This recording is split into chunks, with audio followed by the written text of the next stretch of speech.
नमस्कार दोस्तों, Gurukul of politics पर आपका स्वागत है। मैं हूं आपका दोस्त धर्मेंद्र कुमारी और हमारे साथ मौजूद हैं हम सबके प्रिय डॉक्टर सतीश त्यागी जी। नमस्कार दोस्तों, कई दिन में मिल रहे हैं लेकिन चीनी महंगी हो गई है। भारत दुनिया का सबसे बड़ा चीनी उत्पादक और चीनी खपत वाला देश है। हम मीठा बहुत खाते हैं और अंदाजन हम 19-20 किलो चीनी की खपत हमारे यहाँ प्रति व्यक्ति है। तो आप देख लीजिए आप कितनी चीनी भारत खा रहा है। लेकिन चीनी के दाम बढ़ने का कारण है कि एथेनॉल ज़्यादा मात्रा में बनाया जा रहा है, तो गन्ने का रस उधर चीनी मिलों से कम हो गया, तो इधर उसकी प्रोडक्शन की कॉस्ट बढ़ गई। हालांकि 2026 तक चीनी के निर्यात पे रोक है, तो आयात के ऑप्शन खुले हैं, तो इंपोर्ट करेंगे तो चीनी हो सकता है सस्ती हो जाए। लेकिन ये मास्टर स्ट्रोक भी हो सकता है क्योंकि भारत डायबिटीज़ का उभरता हुआ केंद्र है और मोदी जी ने हो सकता है हम सबकी सहूलियत के लिए, हम सबकी सेहत के लिए चीनी महंगी की है। इसके साथ ही देश में एक और मुद्दा चल रहा है दोस्तों, जो CJP है, कॉकरोच जनता पार्टी, उसने एक मुहिम चलाई कि हमें अच्छे स्कूल चाहिए। और ख़ास बात यह है कि उस जो मुहिम है उसमें न केवल BJP बल्कि कांग्रेस या दूसरी कोई भी पार्टी जो सत्ता में रह चुकी है या सत्ता में आना चाहती है, कोई भी इस मुहिम का समर्थन नहीं करना चाहते हैं। यहाँ सब एक जैसे कॉमन है। जो सत्ता में आना चाहते हैं उनको अच्छे स्कूल इसलिए नहीं चाहिए क्योंकि कल को जब सत्ता में आएंगे तो ये जवाबदेही बनेगी कि हमें अच्छे स्कूल चाहिए, तब वो कहाँ जाएंगे। और BJP को अच्छे स्कूल BJP दे ही नहीं पा रही क्योंकि 12 साल तो हो गए। ये कहेंगे हम देना चाहते हैं पर अच्छे स्कूल ये भी दे नहीं पाएंगे। तो शिक्षा एक बहुत बड़ा हॉट टॉपिक बन चुका है और बिहार में एक बड़ा आंदोलन छेड़ने की कवायद पे है। और बिहार के जो शिक्षा मंत्री हैं वो बहुत ही बिलबिलाए हुए हैं। राजस्थान में तो स्कूलों में वीडियो बनाने पे भी प्रतिबंध लग गए हैं और स्कूलों की हालात पूरे देश में बेहद ख़राब है। सरकारी स्कूलों की स्थिति बहुत ही नाजुक है और 1 लाख से ज़्यादा सरकारी स्कूल पिछले 12 साल में बंद हो चुके हैं। और ये मुद्दा एक ऐसा मुद्दा है जो आम आदमी से जुड़ा हुआ मुद्दा है। सबको अच्छी शिक्षा चाहिए और सरकारी स्कूल अच्छे चाहिए, लेकिन पॉलिटिकल पार्टियां इनसे दूरी बनाए हुई हैं। उनकी क्या है मजबूरी, ये ज़रूर आप बता सकते हैं। त्यागी जी, चीनी की खपत से शुरू करते हैं जी। पिछले दिनों एथेनॉल का मुद्दा काफ़ी चला था और अब चीनी महंगी होने के बाद ये फिर से उभार में है। लेकिन चीनी का महंगा होना, क्या लोग चीनी खाना कम कर देंगे? देखिए, आपदा में अवसर है। अगर रेट बढ़े हैं तो ये एक मौका है, जैसा आपने कहा था कि भाई आप चीनी खाना छोड़ दो। वैसे भी बताते हैं कि सफ़ेद जहर है जो किचन में रखा होता है, नमक और चीनी और रिफाइंड ऑयल वगैरह भी है, लेकिन चीनी सबसे बड़ा कल्प्रिट है। तो अगर लोग चीनी कम खाएंगे तो जाहिर सी बात है उनकी सेहत ठीक रहेगी। लेकिन जहाँ लोग केवल चीनी खा रहे हैं, कार्बोहाइड्रेट्स ले रहे हैं, वहाँ तो दिक्कत हो जाएगी। और चीनी की जो पाबंदी है मेनली आप देखेंगे वो सिर्फ मिडिल क्लास में है, अर्बन मिडिल क्लास में ज़्यादा है। और ये फैशन हो गया कि मैं चाय या कॉफ़ी विदाउट शुगर लेता हूँ। तो उन पे तो कोई असर नहीं पड़ता, चाहे 200 रुपये किलो हो जाए चाहे 400 रुपये किलो हो जाए, कोई फ़र्क नहीं पड़ता। नहीं, मैंने तो वहाँ देखा है बागड़ी पे अपने मिल्क पार्लर पे। हाँ। लोग चाय फीकी लेंगे और साथ में जलेबी खा लेंगे। हाँ, वो तो एक नया ट्रेंड है ही यहाँ पे। बट चीनी पे भारत का बहुत बड़ा हिस्सा निर्भर है और उसकी आदतें इस तरह की नहीं है कि आपने उनसे कह दिया कि छोड़ तो वो छोड़ देंगे। इवन मिडिल क्लास में भी लोग चीनी खाना छोड़ नहीं रहे, कम बेशक कर रखी हो। जो शुगर के पेशेंट हैं, डायबिटिक्स हैं, उनके लिए तो मना ही है। लेकिन सवाल ये है कि जो देश सबसे ज़्यादा चीनी उत्पादन कर रहा है वहाँ इतनी महंगी चीनी है क्यों? एक ज़माना था जो कंट्रोल रेट पे मिलती थी। 1970 में मुझे ध्यान है 1 रुपया 70 पैसे की पर केजी या 2 रुपए की आती थी। कोटे से लाते थे। हाँ, मतलब 2 रुपए किलो, इतना तो मुझे अभी तक याद है। और बोरी आ जाती थी 200 रुपए की बोरी। आज बोरी आपको मिलेगी 6,000 6,500 के बीच में। 5800 कुछ का भाव अभी है ना। तो एक तो ये है कि भाई जो महंगाई चल रही है वो तो एक अपने क्रम से बढ़ती है, लेकिन चीनी एक एसेंशियल कमोडिटी है, बावजूद इसके कि वो बेशक नुकसान करती है। ये चाहिए ही चाहिए। और इसको तो बल्कि सस्ते दामों पर उपलब्ध कराना चाहिए जैसे पहले भी होती थी। अब आपने बताया कि एथेनॉल की वजह से रस कम आ रहा है तो चीनी का उत्पादन कम हो रहा है। तो चीनी के और भी स्रोत हैं बहुत सारे अल्टरनेटिव, चुकंदर से भी बनती है, उतना उत्पादन ही नहीं होता, बट उतना है नहीं। बट चीनी, आलू, प्याज ये ऐसी चीज़ें हैं जो सरकारों को अस्थिर कर देती हैं। प्याज पे तो दिल्ली में सरकार चली गई थी साहब सिंगर में। और आप देखेंगे जैसे अब चीनी के रेट बढ़े हैं, कितने हो गए, 60-65? हाँ, 45 से 65 है। अब पता चल रहा है चीनी के मतलब चीनी के प्रकार भी बहुत सारे। तो इस पे ना अब रोज चर्चा होगी इस बात पे, चीनी महंगी होगी, चीनी महंगी होगी। और इसका जो एक दुष्परिणाम वो है कि सरकार ने महंगी कर दी। मतलब हम इस बात को नहीं समझेंगे यहाँ कि डिमांड और सप्लाई पे डिपेंड करती है। चीनी ऐसी चीज़ है सीधी, और जो और 2-3 कमोडिटी मैंने आपको बताई जिस पे सरकारों से अपेक्षा की जाती है कि वो नज़र बना के रखे और इनको महंगा ना होने दे, लेकिन हो रही है। तो मुझे ये लगता है कि आम आदमी की सेहत इससे खपत से थोड़ी बेशक सुधर जाए, लेकिन सरकार की सेहत भविष्य में खराब होने वाली है और उन्हें इस तरफ ध्यान देना चाहिए। तो सफ़ेद जहर है, इसमें तो कोई दो राय नहीं। खाना भी कम चाहिए मेडिकल एडवाइस के हिसाब से, वो भी ठीक है, लेकिन संकट वही सबसे बड़ा है कि ये सरकार की मिठास को कम कर सकती है। हाँ सर, स्कूल का मुद्दा चल रहा है। हाँ, जब से धर्मेंद्र प्रधान को उठाया है तब से शिक्षा एक केंद्र में आ गई है, और इन्होंने एक आंदोलन चलाया कि स्कूलों में जाके ग्राउंड रियलिटी दिखाने का। तो उस रियलिटी से एकदम से सरकारें छटपटा गई हैं सारी, चाहे पंजाब की हो चाहे कहीं किसी भी सरकार हो, वो अपने स्कूलों को बचा रही है कि कोई यहाँ ना घुस जाए, हकीकत ना दिखा दे। तो एजुकेशन जो कोर बिंदु बन गया है इस देश का, वो इन सारी पार्टियों के लिए नुकसानदायक है वो तो। हाँ, देखिए इस मुद्दे पे सभी दल सहमत हैं कि शिक्षा उनकी प्राथमिकता में कहीं है नहीं। बात करेंगे वो शिक्षा पे। तो एक दौर था जब देश आज़ाद हुआ था और इलिटरेसी बहुत ज़्यादा थी, साक्षरता तो बहुत कम थी। तो उस समय एक नैतिक दबाव था कि भाई हमें ना इसको कम करना है। लोग ज़्यादा पढ़े लिखे, तो स्कूल्स के निर्माण में बहुत ज़्यादा शिक्षा पर जोर दिया गया। लेकिन धीरे धीरे आप देखेंगे एक ना ठहराव आ गया। करीब 15-20 साल, ये 25 साल चला हो गया ज़्यादा से ज़्यादा। तो उसके बाद आप देखेंगे एजुकेशन की एक तो क्वालिटी में बड़ा फ़र्क है, गुणवत्ता में, और दूसरे जो एक जागृति आई थी कि सबको पढ़ाना है और ड्रॉप आउट रेट को बहुत कम करना है, तो उस चैलेंज को सरकारें मीट नहीं कर पाई। चूँकि शिक्षा के लिए आपको धन चाहिए, और आप देखें कि शिक्षा के लिए और स्वास्थ्य के लिए धन का आवंटन जो है बजट में वो लगातार कम होता जा रहा है। और अब चूँकि एक निजी क्षेत्र आके खड़ा हो गया, तो अब सरकारी स्कूलों में तो जहाँ ये मनाही कर रहे हैं जाने की, आमतौर पर आप देखेंगे कि ग्रामीण क्षेत्रों में भी हालत ये है कि ठीक ठाक से परिवार अपने बच्चों को निजी क्षेत्रों में जो वहीं पे हैं पढ़ाना चाह रहे हैं। और बड़ा नहीं, भेजने लायक नहीं जी। मतलब शहर के लोग जो हैं, जो उद्योगपति हैं, अमीर लोग हैं, वो गांव में जाके स्कूल्स बना रहे हैं अपने। तो स्कूलों में कहीं सरकार ने ये महसूस कर लिया है कि ये पल्ला झाड़ लो इनसे, ये हमारे जिम्मेवारी से मुक्ति पालो, ऐसे निजी क्षेत्र में दे दो। तो उसी दिशा में चल रहे हैं, और उसका नतीजा ये है कि वो स्कूल्स की जो सुविधाएं हैं उन पर कतई ध्यान नहीं दे रहे। और टीचर साहब को पता चलेगा कि भाई 300 बच्चे हैं और एक टीचर है, 5 क्लासेस चल रही हैं और एक टीचर है, तो सबसे बड़ी ज़रूरत तो वहाँ पे बिल्डिंग तो चाहिए और सुविधाएं भी चाहिए, लेकिन अगर पढ़ाने वाला ही नहीं होगा तो उस बिल्डिंग का और उन सारी चीज़ों का कोई अर्थ नहीं है। तो एक तो सभी दलों ने एक अघोषित नीति बना ली है कि शिक्षा पे वो ज़्यादा जोर नहीं देंगे और निजी क्षेत्र को देके उनके हवाले करके अपना पल्ला झाड़ लेंगे और मुक्त कर लेंगे। अब ये जो आया है, जो प्रेशर ग्रुप आया है CJP वगैरह का, तो ये जाके ये दिखाना चाह रहे हैं, वीडियो बना लेते हैं स्कूलों में। अच्छा, मजे की बात, ये वीडियो किसको दिखाएंगे? सबके बच्चे तो वहाँ जा रहे हैं जिनको उनको पता ही है। जो अपने बच्चों को नहीं भेज रहे वहाँ उन्हें भी पता है किस वजह से नहीं भेज रहे। तो वो वीडियो बनाए ना बनाए, शेयर करें या ना करें, कोई फर्क नहीं पड़ता।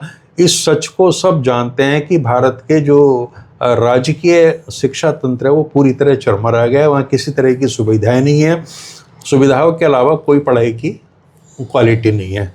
तो बल्कि इनको तो एनकरेज करना चाहिए। होना ये चाहिए जब आप सरकार की कमियों का आईना दिखाते हैं तो सरकार को उससे चिंतित होना चाहिए कि ऐसी स्थिति है, लेकिन सरकारों पर इससे कोई फर्क नहीं पड़ता।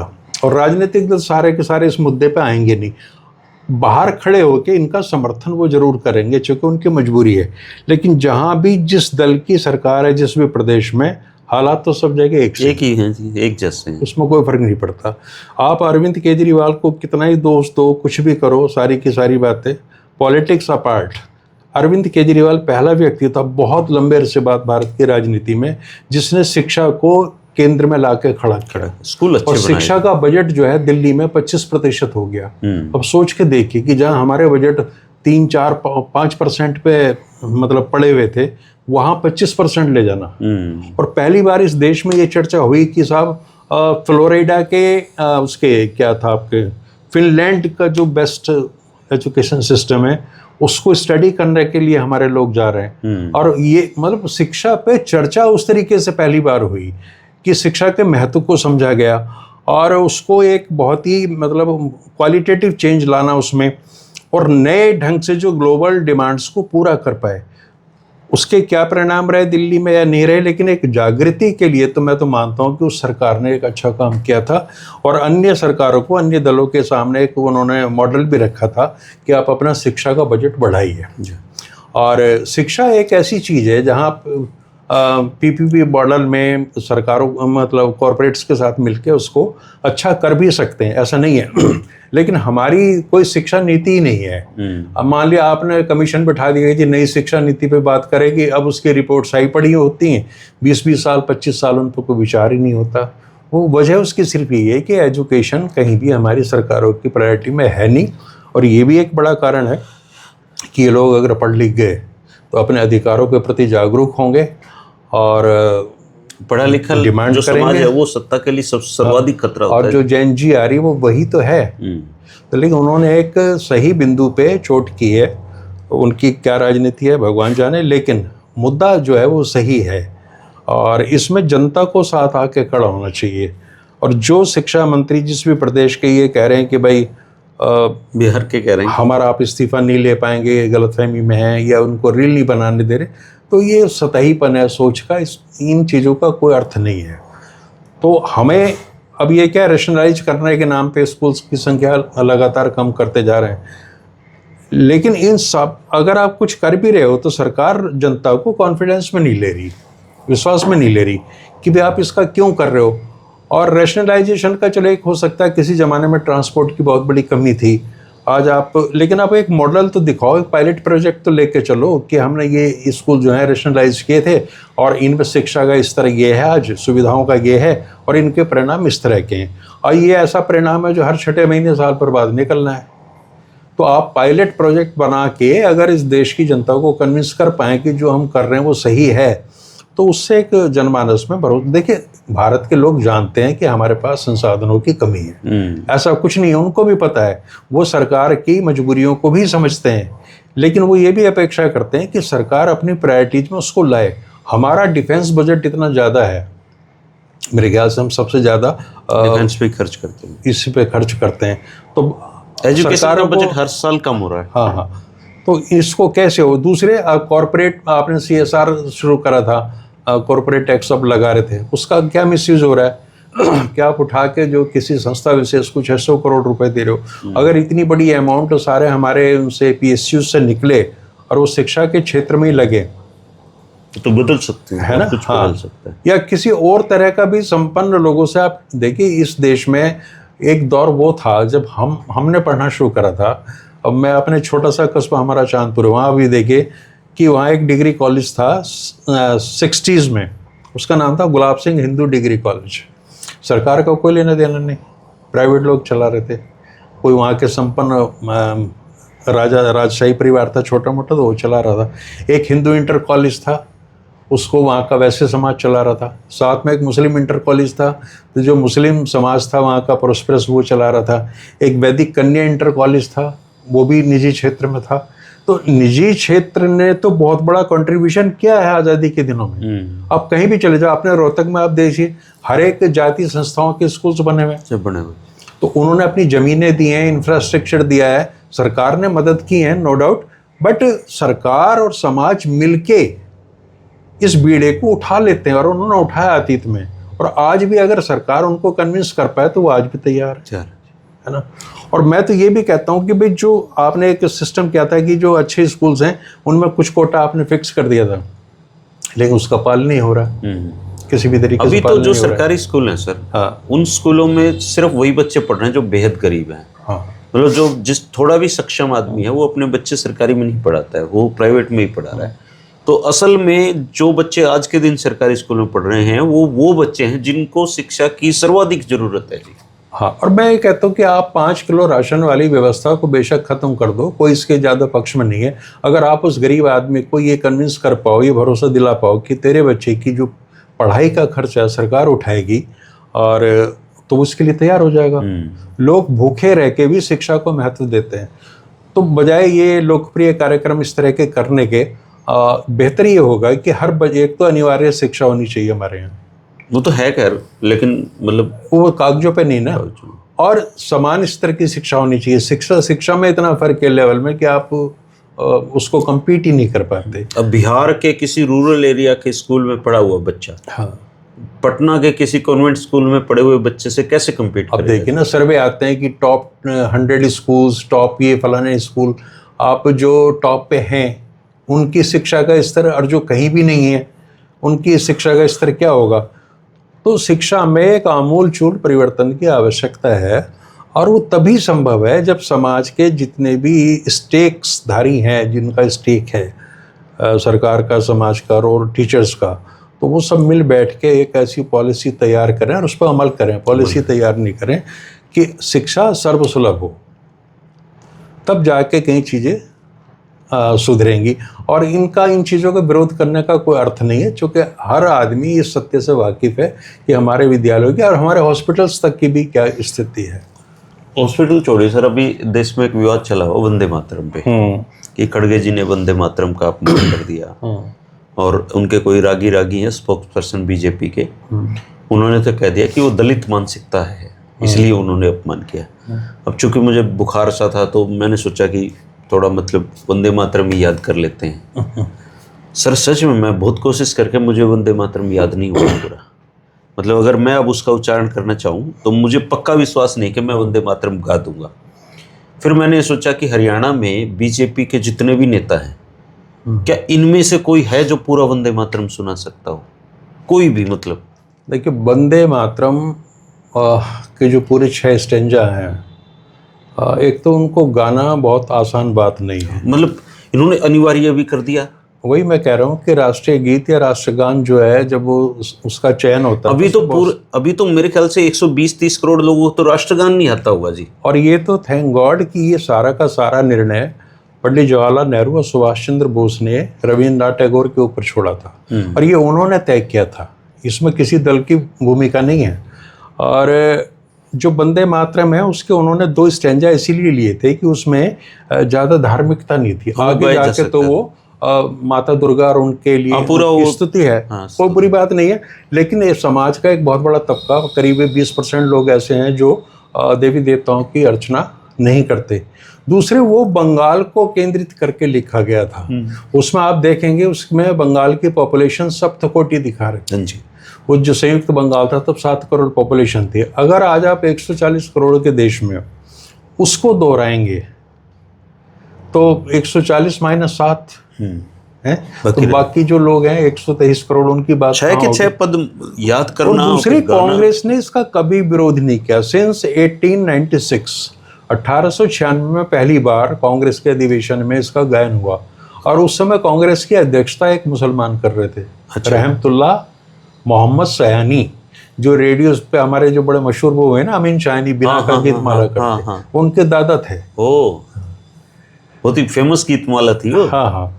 तो आप सोच के देखिए कि एक मुस्लिम कांग्रेस की अध्यक्षता कर रहा है और कांग्रेस के मंच पे पहली बार उसका गायन हो रहा है, तो उस समय तो कहीं किसी को कोई प्रॉब्लम नहीं थी, है ना। अरे गुरुदेव रविंद्रनाथ टैगोर की कल्पना थी कि और ज़्यादा इसको आगे ले जाना नहीं है, लेकिन इनका जो स्टॉक है ना नफरत फैलाने का, वो धीरे धीरे ख़त्म होता जा रहा है। बड़ा दुखद भी है और सुखद भी है। इनको अब बहाने मिल नहीं रहे। अब ये इस स्तर पर आ गए कि दो लोग अगर बैठ के कहीं आराम से बात कर रहे हैं तो किसी एक ऐसे आदमी को भेजो जो उनकी लड़ाई करा दे। तो अब चूंकि इश्यूज नहीं रहे, है ना, तो अब ये वंदे मातरम, ये चुनौती इनको दी गई है कि पूरे राष्ट्रीय आंदोलन में वंदे मातरम गाने पे डंडे पड़ते थे अंग्रेज के। लोगों ने ये भी कहा कि आप 4 ऐसे अपने नेताओं के नाम बता दे, भारतीय जनता पार्टी और उसकी विचारधारा, कि जो वंदे मातरम की वजह से डंडे खाकर जेल गए हो। सिर्फ 4 बता दो। हाँ, 4 बता दो, एक भी बता दो, इनके लिए इश्यू ही नहीं है।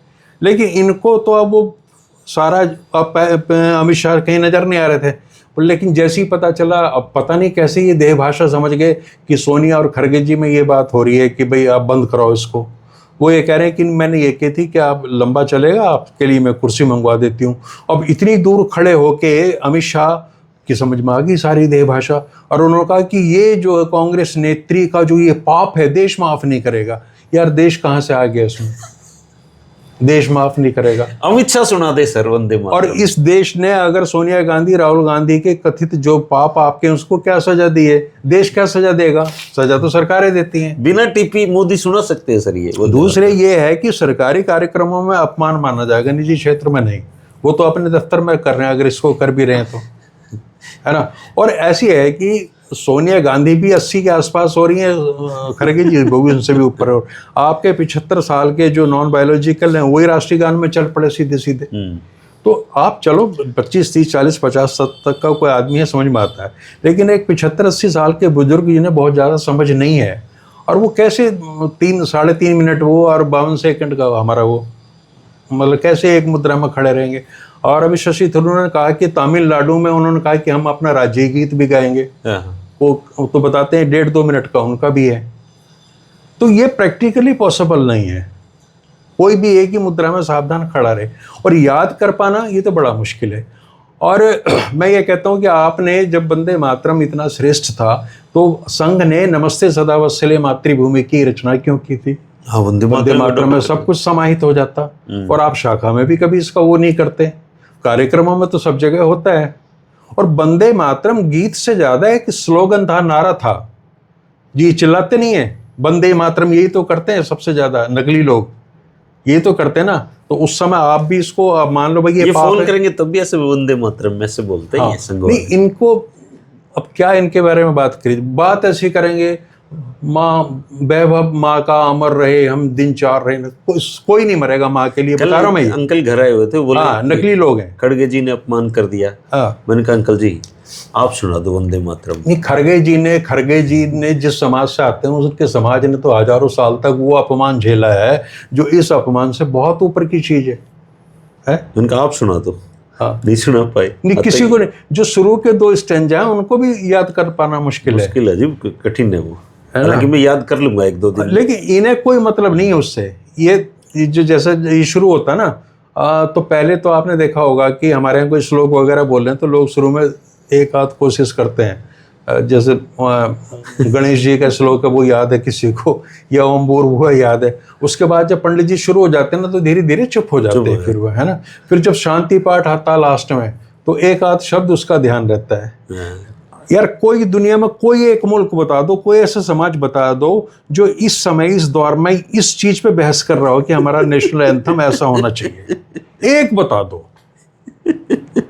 और ये विकसित राष्ट्र होने की शर्त नहीं है 2047 में इस देश के 200 करोड़ लोग तब तक हो जाएंगे हुए तो, और हर एक का पहले टेस्ट लिया जाएगा कि अगर वो 6 स्ट्रेंजर सुना पाएगा तो विकसित राष्ट्र माना जाएगा, नहीं तो नहीं माना जाएगा। मूर्खता भरी बातें हैं, अगर लोग सुन ले तो हंस पड़े।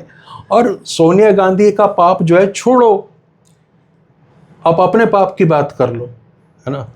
तो सदन में खड़े हो के आपकी गाली गलौज भाषा में है, आपको इतनी तो तमीज नहीं है, ठीक है। तो भैया इस देश की पहली जरूरत रोटी है, रोजगार है, और बहुत सारी चीजें हैं उसके बाद में।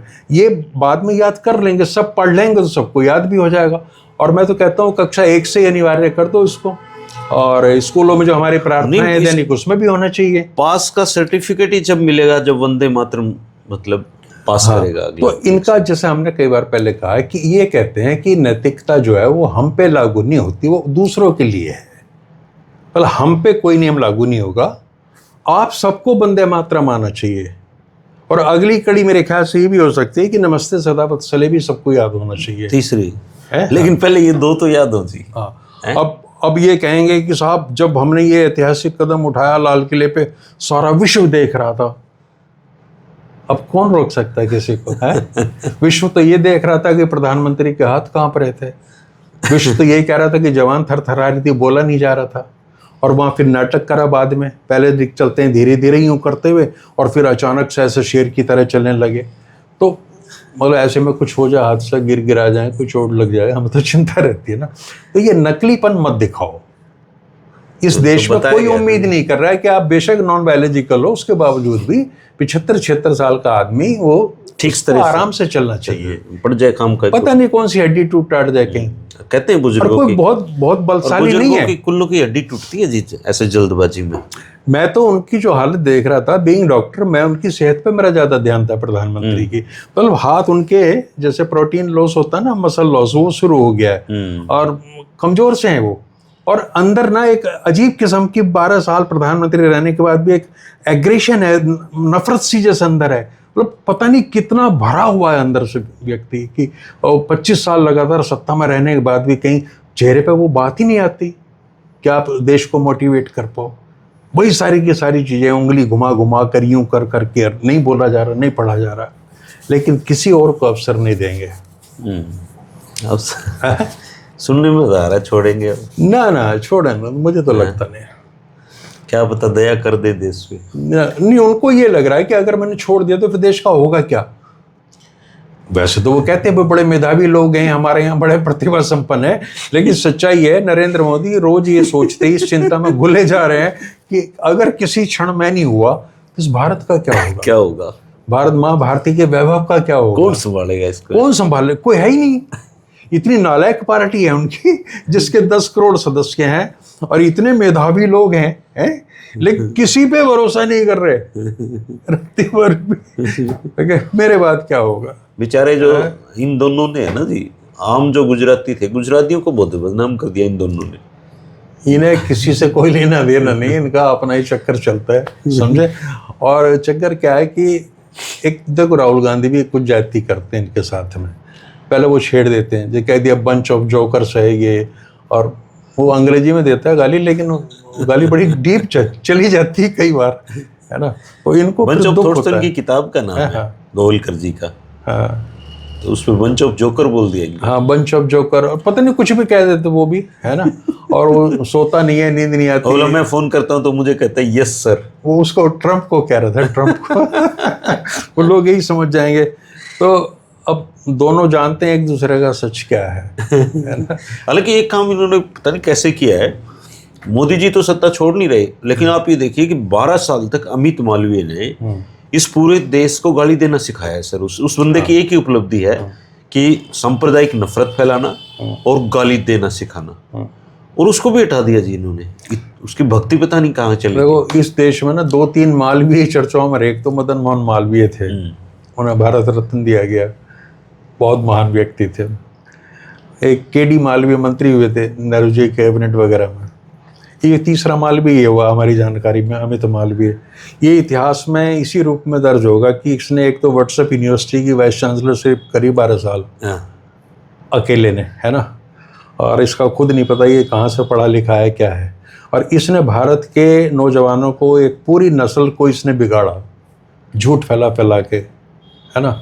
और फिर बड़ा बेआबरू होकर इसके एक लात मारी गई और ये बाहर चला गया। अब जो दूसरा आया है, लोग ये कह रहे हैं कि ये उसका भी बाप है। अच्छा, हाँ, ये उसको होना पड़ेगा। तो दो ही चीज़ें, या तो अगर भारतीय जनता पार्टी सोच रही कि गाली गलौज और झूठ काफ़ी हो चुका है, अब इसको रोका जाए, तो अमित मालवीय को हटा दो, और दूसरे वाला शायद कुछ थोड़ा सा, मुझे लगता है जैन जी आंदोलन में उनके हाथ में बात नहीं रही, तो उसकी सजा ही एक किस्म से। हाँ, वो उसको मैनेज नहीं कर पाए प्रॉपरली।